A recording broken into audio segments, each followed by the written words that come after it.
Fenomena kongres partai yang hanya memilih ketua umum tampaknya senantiasa membuncah. Tidak ada laporan pertanggung-jawaban, hanya memilih ketua. Itulah kongres partai. Cacat hukum dan bisa digugat. Assalamualaikum warahmatullahi wabarakatuh. Salam jumpa kembali dengan saya Derwanto Yakusa Robusta. Kali ini kita akan melanjutkan bincang-bincang tentang partai politik. Partai politik merupakan subsistem ketatanegaraan terpenting dalam kehidupan berbangsa dan bernegara. Kenapa dikatakan bahwa partai politik merupakan bagian dari subsistem ketatanegaraan? Karena di dalam negara demokrasi modern tanpa ada partai politik tidak ada demokrasi. Partai politik merupakan keharusan di dalam kehidupan negara yang demokratis. Nah, atas dasar itulah maka kedudukan dari partai politik menjadi lebih penting dan lebih eksklusif dan memiliki posisi konstitusionalitas dibanding dengan organisasi kemasyarakatan dan atau civil society. Saudaraku, oleh karena itulah, karena dia bagian dari subsistem dari kehidupan bernegara, maka mekanisme pengambilan keputusan di partai politik bisa dikatakan sebagai bagian dari mekanisme pengambilan keputusan dalam kehidupan berbangsa bernegara.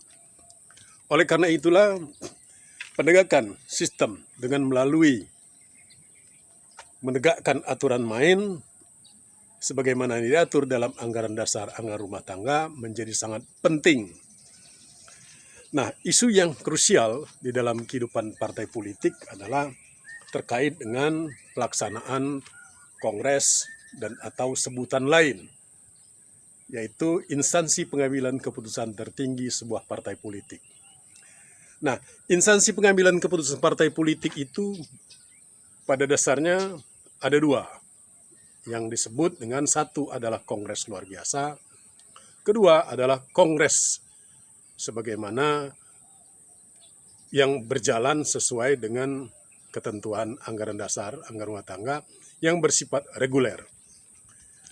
Nah, status dan keberadaan dari masing-masing instansi pengambilan keputusan itu antara kongres luar biasa atau sebutan lain yang serupa dengan kongres biasa itu sangat berbeda, karena kongres luar biasa biasanya adalah hanya mengambil keputusan yang bersifat tertentu saja, khususnya misalnya hanya untuk memilih ketua umum dan memutuskan keputusan tertentu lainnya, misalnya perubahan terhadap anggaran dasar dan atau keputusan-keputusan lain, misalnya dalam menentukan calon presiden dan atau keputusan yang bersifat spesifik lainnya. Nah, jika partai politik dalam menyelenggarakan kongres dan atau sebutan serupa dengan itu, maka akan terasa aneh, karena secara konstitusionalitas partai bahwa kongres itu adalah menyelenggarakan berbagai macam agenda, bukan hanya melulu agenda pemilihan ketua umum. Karena di dalam kongres itu juga ada kewajiban konstitusionalitas lainnya, yaitu satu, mendengar laporan pertanggungjawaban dan menerima laporan pertanggungjawaban dan atau menolak laporan pertanggungjawaban ketua umum. Kemudian kedua, memilih dan menetapkan ketua umum terpilih. Kemudian ketiga, menetapkan kembali aturan main organisasi, anggaran dasar, anggaran rumah tangga, pedoman organisasi, program kerja, dan rekomendasi lainnya. Nah, itu pada umumnya yang harus diselenggarakan oleh partai politik. Akan terasa lucu dan aneh manakala pelaksanaan kongres yang hanya memilih ketua umum. Nah, berbagai macam agenda-agenda tersebut jika tidak akan dilaksanakan secara utuh, maka harus ada pembahasan secara khusus dan ketetapan Kongres bahwa mekanisme dan agenda yang dilaksanakan telah dan atau tidak dilakukan. Jadi ada klausula, ada keputusan yang mengatur hal itu. Tidak secara serta-merta kemudian mengabaikan substansi penyelenggaraan Kongres. Jadi jika pelaksanaan Kongres itu hanya sekedar memilih ketua umum, maka bisa dikatakan bahwa Kongres tidak berjalan sempurna.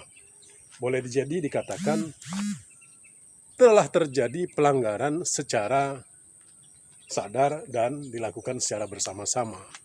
Pelanggaran itu tidak hanya bisa dikatakan dilakukan oleh salah satu pihak di dalam Kongres, karena peserta Kongres itu satu-satunya para pihak yang ada.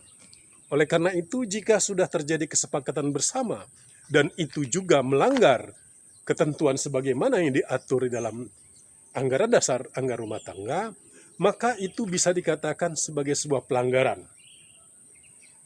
Jadi, anggaran dasar anggaran rumah tangga tidak bisa disimpangi di dalam Kongres, kecuali sebelumnya sudah dinyatakan dan atau diputuskan secara formal, yuridis formal, tertulis bahwa telah terjadi perubahan anggaran dasar anggaran rumah tangga. Oleh karena itu, Kongres harus tetap dilaksanakan sesuai dengan yang tertulis dan tertuang di dalam anggaran dasar anggaran rumah tangga. Tetapi manakala terjadi kesepakatan yang bertentangan dengan ketentuan yang tertulis di dalam anggaran dasar anggaran rumah tangga, maka itu termasuk kategori pelanggaran. Nah, persoalannya adalah siapakah yang bisa menggugat tentang konstitusionalitas pelaksanaan sebuah kongres partai? Ya sudah pasti yang bisa melakukan gugatan terhadap konstitusionalitas pengambilan keputusan partai adalah setiap anggota yang memiliki kartu anggota partai. Kemudian kedua adalah pengurus, baik itu pengurus di daerah maupun di pusat, yang dibuktikan dengan surat keputusan sebagai pengurus. Kemudian juga bisa juga dilakukan oleh organisasi otonom yang berafiliasi kepada partai politik. Jadi akan terasa aneh jika manakala pengambilan keputusan dilakukan oleh Kongres yang diambil secara bersama-sama, yang nyata-nyata tidak sesuai anggaran dasar anggaran rumah tangga, dikatakan bukan sebagai sebuah pelanggaran. Jadi meskipun Kongres adalah pengambilan keputusan tertinggi partai, tetapi tetap merujuk kepada anggaran dasar anggaran rumah tangga yang sedang berlaku, terkecuali jika anggaran dasar anggaran rumah tangga itu telah dilakukan perubahan di saat forum Kongres. Jadi kehidupan konstitusi itu perlu dijaga. Kehidupan konstitusionalitas dalam partai politik itu harus berjalan, karena partai politik adalah merupakan salah satu subsistem dalam kehidupan bernegara. Ketika kita mempertahankan, menegakkan kehidupan konstitusionalitas partai politik, maka kita telah memulai kehidupan bernegara, kehidupan sebagai warga negara yang taat dan patuh kepada konstitusi. Sekira begitu, saudaraku, tentang konstitusionalitas pengambilan keputusan partai politik. Nah, konstitusionalitas itu harus selalu kita uji. Bisa diuji di mahkamah partai, bisa diuji juga oleh Badan Peradilan.